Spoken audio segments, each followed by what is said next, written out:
എന്നാൽ ഡേയ്സിയുടെ ഓഫീസിലാണെങ്കിലോ ആൾക്കാർ ലഞ്ചിന് പോകുന്നു, ഡിന്നറിന് പോകുന്നു, പൂക്കൾ കിട്ടുന്നു, കരയുന്നു, കെട്ടിപ്പിടിക്കുന്നു, ഉമ്മ കൊടുക്കുന്നു, ഡേയ്സിക്കോ അതെല്ലാം കണ്ടിട്ട് നെഞ്ച് വേദന. അങ്ങനെ വാലന്റൈൻസ് ഡേ പാർട്ടിസിപ്പേഷൻ ട്രോഫി ആർക്ക് പോകുന്നു? ഡേയ്സിയുടെ ഭർത്താവ് മത്തായിക്ക്.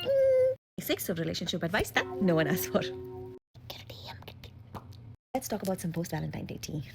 ഡേയ്സിയുടെ വിഷയം എന്താണെന്ന് വെച്ചാൽ ഇത്രയും നേരമായിട്ട് പാതിരാത്രിയായിട്ടും മത്തായിച്ചിൻ്റെ ഒരു അനക്കമില്ല. ഒന്ന് വാലന്റൈൻ ഡേ വിഷോ ടെക്സ്റ്റോ ഫോണോ ഒരു തേങ്ങയും ഇതുവരെ ഡേയ്സി കിട്ടിയിട്ടില്ല. എന്നാൽ ഡേയ്സിയുടെ ഓഫീസിലാണെങ്കിലോ ആൾക്കാർ ലഞ്ചിന് പോകുന്നു, ഡിന്നറിന് പോകുന്നു, പൂക്കൾ കിട്ടുന്നു, കരയുന്നു, കെട്ടിപ്പിടിക്കുന്നു, ഉമ്മ കൊടുക്കുന്നു, ഡേയ്സിക്കോ അതെല്ലാം കണ്ടിട്ട് നെഞ്ച് വേദന. ബട്ട് കഴിഞ്ഞിട്ടില്ല. പാർട്ടിസിപ്പേഷൻ ട്രോഫി ആയിട്ട് മത്തായിച്ചൻ എൻട്രി ചെയ്യുന്നു, വീട്ടിലോട്ട് വരുന്നു, ബിഗ് ബസാറിൽ നിന്ന് എങ്ങോട്ടുന്നോ ഒരു 50% ഡിസ്കൗണ്ടിൽ നിന്നും കിട്ടിയ ചോക്ലേറ്റ്സ് ഒക്കെ ആയിട്ട് വന്നു. പ്രശ്നം എന്താണെന്ന് വെച്ചാൽ മത്തായിച്ചൻ അതിൽ നിന്നും 50% ഓഫ് എന്നുള്ള സ്റ്റിക്കർ വരാൻ മറന്നുപോയി. അത് ഡേയ്സി കണ്ടു, എന്നാലും അത് വാങ്ങി. എന്നിട്ട് മത്തായിച്ചിൻ്റെ അടുത്ത ക്വസ്റ്റ്യൻ എന്തായിരുന്നു? വൈകിട്ട് എന്താ കഴിക്കാൻ? ഡേയ്സിയുടെ ക്വസ്റ്റ്യൻ എന്താണെന്ന് വെച്ചാൽ M I being ungrateful? Simi, M I the toxic one? Daisy ungrateful ഒന്നുമല്ല. ഇവിടെ എന്താ കാണേണ്ടതെന്ന് വെച്ചാൽ മത്തായിച്ചൻ ഇസ് എ ഫിനാൻഷ്യൽ ജീനിയസ്. മത്തായിച്ചൻ ആ 10 രൂപ കൊണ്ട് നിങ്ങളുടെ സ്നേഹമാണ് കീഴടക്കിയത്.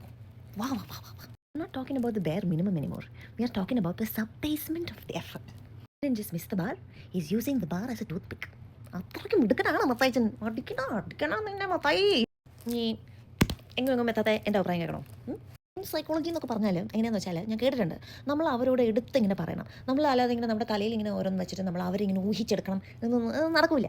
അവരോട് നമ്മൾ എടുത്ത് പറയണം. അതുകൊണ്ട് വാലന്റൈൻസ് ഡേ ആകുമ്പോഴത്തേക്കും രാവിലെ എണീറ്റ് പറയണം, ഇന്ന് വാലന്റൈൻസ് ഡേ ആണ്, ഇന്ന് വൈകിട്ട് എനിക്ക് ഡിന്നറിന് പോകണം, ഇന്ന സ്ഥലത്ത് തന്നെ പോകണം, എനിക്ക് ഫ്ലവേഴ്സ് വേണം, വേണമെങ്കിൽ എനിക്ക് ചോക്ലേറ്റ് വേണം, വേണമെങ്കിൽ ഇതൊക്കെ എന്ത് കുട്ടിക്ക് എന്ത് വേണമെന്ന് വെച്ചാൽ ഇങ്ങോട്ട് എടുത്ത് അങ്ങോട്ട് പറയുക. അങ്ങനെ ഇന്ന് വേണം എന്ന് തന്നെ പറയാം, എന്നാലേ അവർക്ക് മനസ്സിലാവുള്ളൂ. അല്ലാതെ നമ്മളിങ്ങനെ എക്സ്പെക്ട് ചെയ്തിരിക്കുകയാണെങ്കിൽ ഉണ്ടല്ലോ, ഒരു 8-10 വർഷം കഴിയുമ്പോൾ നിങ്ങൾ രണ്ടുപേരും ഇങ്ങനെ കപ്പിൾസ് കൗൺസിലിംഗ് ഇരിക്കും. എന്നിട്ട് ഡേയ്സി പറയും, 10 വർഷമായിട്ട് ഈ ചായന എനിക്കൊരു തേങ്ങയും വാങ്ങിച്ചു തന്നിട്ടില്ല, ഒരു മാങ്ങയും വാങ്ങിച്ചു തന്നിട്ടില്ല, ഞാൻ ഇങ്ങനെ കാത്തിരുന്ന് എന്തിനാ വെറുതെ ആ 10 വർഷം നമുക്ക് വേസ്റ്റ് ചെയ്യണ്ട. ആ 10 വർഷം കൊണ്ട് നമുക്ക് എന്തൊക്കെ കിട്ടും? ഡയമണ്ട് റിങ് കിട്ടും, വണ്ടി വേണമെങ്കിൽ വണ്ടി കിട്ടും, എന്ത് വേണം, പാരസിപ്പ് വേണമെങ്കിൽ പാരസിപ്പ് വേണം. ഇവർ ഇള്ള കുഞ്ഞുങ്ങളും പോലെയാണ്, നമ്മൾ എടുത്ത് പറയുക, ഒന്നും കൊണ്ട് വിഷമിക്കണ്ട.